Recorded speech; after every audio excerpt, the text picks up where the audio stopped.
Friends, આજે આપણે બનાવીશું હોટલ સ્ટાઇલ સાઉથ ઇન્ડિયન નારિયેળની ચટણી. આ ચટણી તમે ઇડલી, ઢોસા, મેંદુવડાની સાથે સર્વ કરી શકો છો. અને આ ચટણીને બનાવીને ફ્રીઝરમાં એરટાઇટ ડબ્બામાં તમે 1 મહિના સુધી સારી પણ રાખી શકો છો. જો તમને મારી રેસીપીઓ ગમે છે અને હજી સુધી મારી ચેનલને સબસ્ક્રાઇબ નથી કરી તો પહેલાં સબસ્ક્રાઇબ કરી દેજો.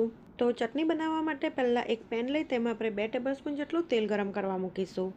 તેલ ગરમ થાય એટલે આપણે તેમાં અડધા કપ જેટલા સિંગદાણા ઉમેરી 2 થી 3 મિનિટ સુધી શેકી લઈશું. તો ગેસની ફ્લેમ સ્લો ટુ મીડિયમ રાખીને સિંગદાણા સતત હલાવતા રહીને શેકવાના છે. તો સિંગદાણા થોડા ક્રિસ્પી થાય ત્યાં સુધી આપણે તેને શેકવાના છે. સિંગદાણા શેકાઈ જાય પછી આપણે તેમાં 1 ઇંચ આદુનો ટુકડો અને 2 થી 3 લીલા મરચાંને કટ કરીને ઉમેરીશું.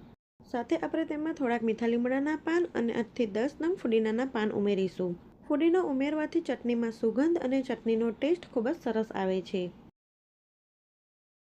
પછી 2 ચમચી જેટલા દાળિયા નાખીશું. આમાં ચણાના દાળિયા ઉમેરવાથી ચટણી એકદમ સરસ ઘાટી બને છે. પછી 1 ચમચી જેટલી આમલી નાખી બધું સારી રીતે મિક્સ કરી દઈશું. આમલીની જગ્યાએ તમે લીંબુનો રસ પણ નાખી શકો છો. તો ગેસની ફ્લેમ સ્લો ટુ મીડિયમ રાખી આપણે 2 મિનિટ માટે બધું શેકી લઈશું. બધું શેકાઈ જાય પછી આપણે તેમાં અડધા કપ જેટલા ફ્રેશ નારિયેળના નાના ટુકડા કરી લીધા છે તો તે ઉમેરીશું.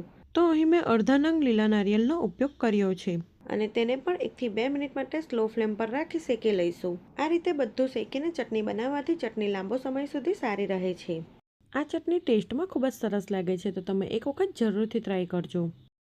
તો અહીં બધું સારી રીતે શેકાઈ ગયું છે. આપણે ગેસની ફ્લેમ બંધ કરી દઈશું અને આપણે તેને ઠંડુ થવા દઈશું. તો લગભગ 15 મિનિટ પછી બધું ઠંડુ થઈ ગયું છે. આપણે મીડિયમ સાઇઝનું મિક્સર જાર લઈ આ બધું જ ઉમેરી દઈશું.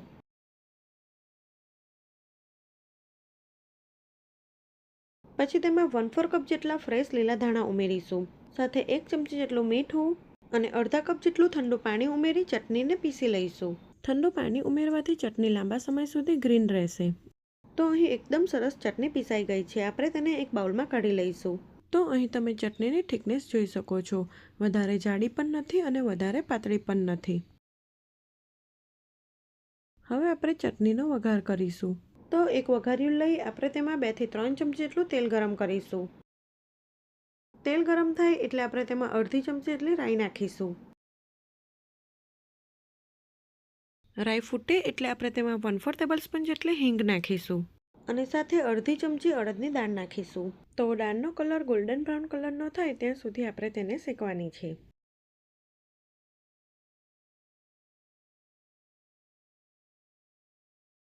દાળ શેકાઈને તેનો કલર ચેન્જ થઈ જાય પછી આપણે તેમાં છેલ્લે થોડાક મીઠા લીમડાના પાન અને 2 સૂકા લાલ મરચાં ઉમેરી ગેસની ફ્લેમ બંધ કરી દઈશું.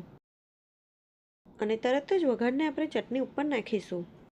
આ ચટણીને તમે ફ્રીઝરમાં એરટાઇટ ડબ્બામાં ભરી 1 મહિના સુધી સારી રાખી શકો છો. તે ટેસ્ટમાં ખૂબ જ સરસ લાગે છે. હવે આપણે જે વઘાર ઉમેર્યો છે તેને એક વખત ચટણી સાથે સારી રીતે મિક્સ કરી દઈએ. તો અહીં એકદમ perfect hotel style south Indian ચટણી બની ગઈ છે. આ ચટણીને તમે ઢોસા, ઇડલી, મેંદુવડાની સાથે સર્વ કરી શકો છો. તો સાઉથ ઇન્ડિયન સ્ટાઇલ નારિયેળની ચટણીની રેસીપી તમે એક વખત જરૂરથી ટ્રાય કરજો.